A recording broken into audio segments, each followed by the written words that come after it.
केंद्रीय मंत्रिमंडल का बहुप्रतीक्षित विस्तार हो सकता है। इसमें 20 से अधिक नए मंत्रियों को अवसर मिल सकता है, तो 10 मंत्रियों के कामकाज में बदलाव संभव है।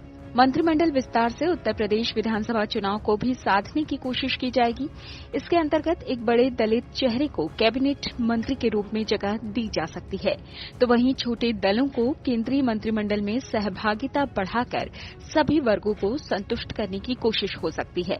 इसमें दलित वर्ग की भूमिका बढ़ाने पर गंभीरता से विचार किया जा रहा है और इसका सबसे बड़ा कारण यह है कि उत्तर प्रदेश में दलित वर्ग का कोई सर्वमान्य बड़ा नेता नहीं रह गया है। पार्टी मानती है कि बसपा नेता मायावती अब दलितों की एक छत्र नेता नहीं रह गई। विकल्पहीनता के अभाव में दलित समाज एक बड़े नेतृत्व की आस लगाए बैठा है। पार्टी दलित समाज से एक बड़ा नेता उभार कर दलित वर्ग को अपने साथ जोड़ने की कोशिश कर सकती है। उम्मीद है कि एक ब्राह्मण नेता को भी उत्तर प्रदेश के केंद्रीय मंत्रिमंडल में शामिल किया जा सकता है। इससे पार्टी के नाराज चल रहे ब्राह्मण वोट बैंक को पार्टी के साथ लाने की कोशिशें हो सकती हैं। रामविलास पासवान के जाने के बाद और थावरचंद गहलोत को कर्नाटक का राज्यपाल बना दिए जाने के बाद केंद्रीय मंत्रिमंडल में दलित वर्ग की भागीदारी कमजोर हुई है। पार्टी इसे पूरा करने की कोशिश करेगी। माना जा रहा है कि इस कोटे में रामशंकर कठेरिया की किस्मत खुल सकती है, जो आगरा से आते हैं। दलित वर्ग की बड़ी आबादी के कारण आगरा को दलित राजनीति की राजधानी कहा जाता है। इसी के साथ लोक जनशक्ति पार्टी नेता और हाजीपुर से सांसद पशुपति कुमार पारस को भी मंत्रिमंडल में शामिल कर दलित भागीदारी को बैलेंस करने की कोशिश की जाएगी।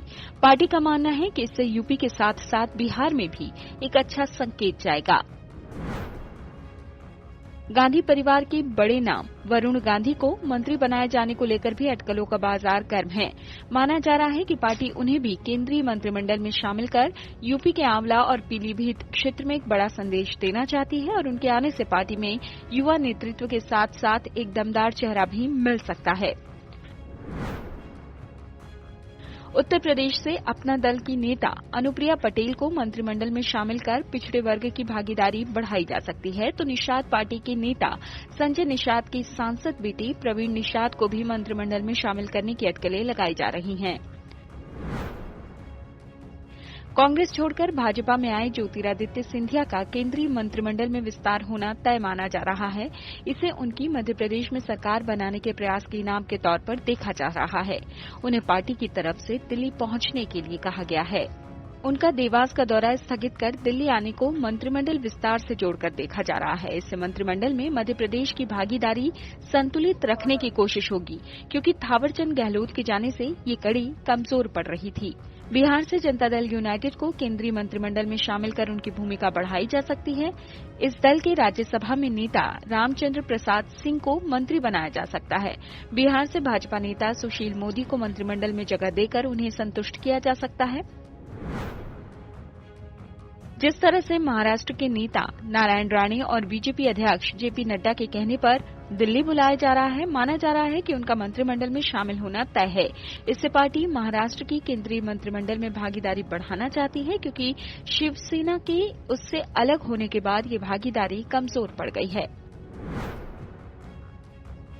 भाजपा सूत्रों के मुताबिक लगभग 10 मंत्रियों के विभागों में परिवर्तन किया जा सकता है और इतने को ही मंत्रिमंडल से हटाकर संगठन में वापस लाया जा सकता है।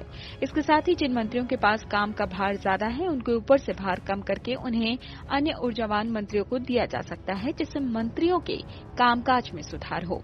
इस कड़ी में कई विभाग संभाल रहे केंद्रीय कानून और आईटी मंत्री रविशंकर प्रसाद, सड़क परिवहन और राजमार्ग मंत्री नितिन गडकरी और पीयूष गोयल के कुछ विभागों में फेरबदल हो सकता है और इसी तरह हरदीप सिंह पुरी के कामकाज में बदलाव की अटकलें भी तेज हैं। Video desk amarujala.com। डाउनलोड करें अमर उजाला ऐप और पाएं खबरें लगातार।